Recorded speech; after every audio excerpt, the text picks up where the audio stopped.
আমরাই তো গণভোটের পক্ষে ক্যাম্পিং করেছি। আজকের মাননীয় প্রধানমন্ত্রী নিজেও গণভোটের পক্ষে ক্যাম্পিং করেছেন। অংশগ্রহণ করবেন পাবনা ৪ আসন থেকে নির্বাচিত মাননীয় সংসদ সদস্য জনাব আবু তালেব মণ্ডল। আলহামদুলিল্লাহ রাব্বিল আলামিন। মাননীয় স্পিকার, আপনাকে ধন্যবাদ জানাচ্ছি। আমি ৭১ পাবনা ৪ ঈশ্বরদী এবং আটঘরিয়ার জনপদের মানুষকে, যারা আমাকে ভোট দিয়ে এই মহান সংসদে কথা বলার সুযোগ করে দিয়েছেন।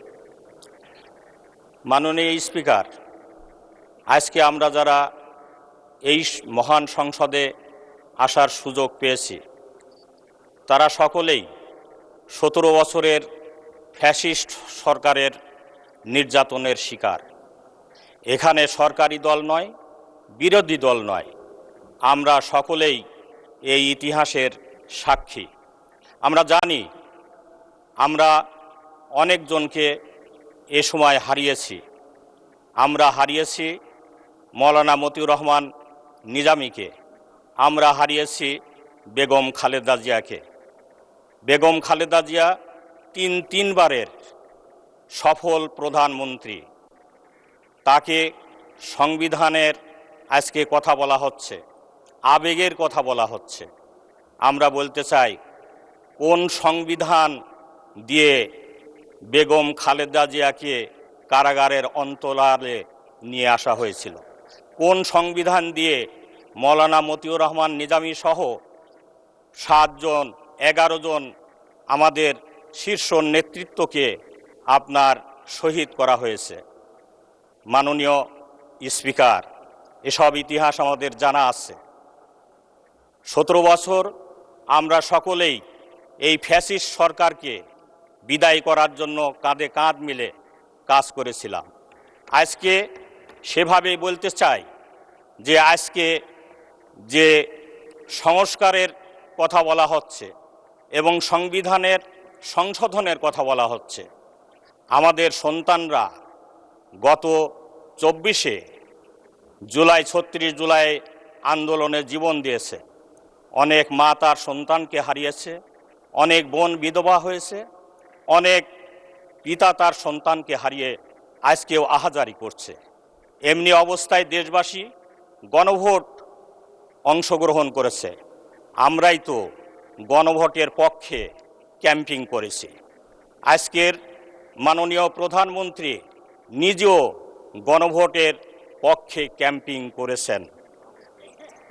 আমাদের যারা এখানে সংসদে আসার সুযোগ পেয়েছি, তারা সকলেই এই গণভোটের ক্যাম্পিংয়ে আমরা অংশগ্রহণ করেছিলাম।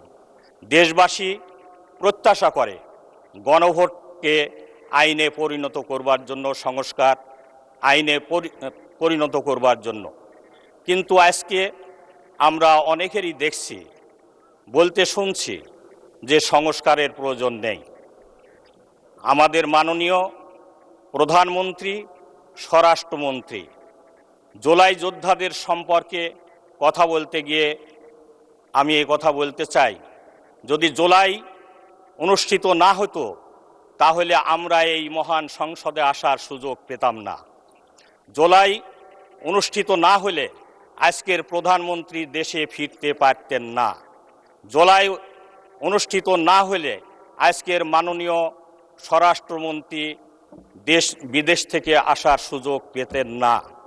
আমরা হাড়ে হাড়ে এবং তিলে তেলে অনুভব করি, আমাদের এই বেঞ্চেও মাননীয় প্রধানমন্ত্রীর মতো ইংল্যান্ডে জীবন কাটিয়েছেন শহীদ নিজামীর সুযোগ্য সন্তান আজকের সংসদে উপস্থিত রয়েছেন ব্যারিস্টার নাজিবুর রহমান, তিনিও আসার সুযোগ পেতেন না। আমরা এটাও জানি, জুলাই অনুষ্ঠিত না হলে আমরা ব্যারিস্টার আরমানকে এই এলাকায় পেতাম না, এই সংসদে পেতাম না। গতকালকে তিনি আবেগ জড়িত কণ্ঠে কথা বলেছেন, আয়নাঘরের কথা বলেছেন, আয়নাঘরের চিত্র তুলে ধরেছেন। এরপরেও আমরা যদি সংস্কারের দিকে না যাই তাহলে আমাদের কপাল পোড়া। দেশবাসী এটা মেনে নেবে না। দেশবাসী অবশ্যই এটা তাদের দাবি অবশ্যই আদায় করে নেবে ইনশাআল্লাহ। সম্মানিত ভাইরা আমার, আমি সম্মানিত স্পিকার মহোদয়, আমি পরবর্তীতে বলতে চাই, এ সময়ে দেখা গিয়েছে। ধন্যবাদ মাননীয় সদস্য।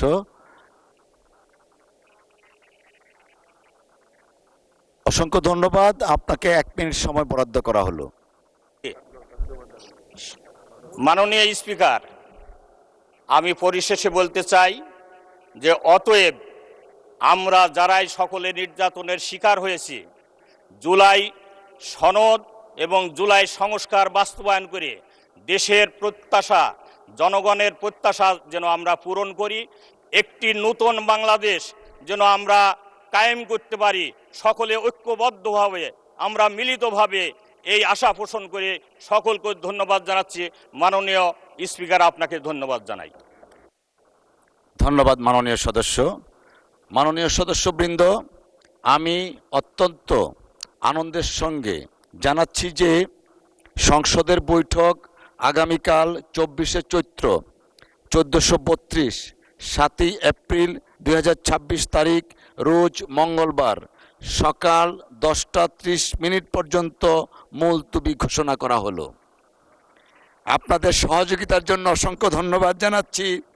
শুভরাত্রি। বাংলাদেশ জিন্দাবাদ।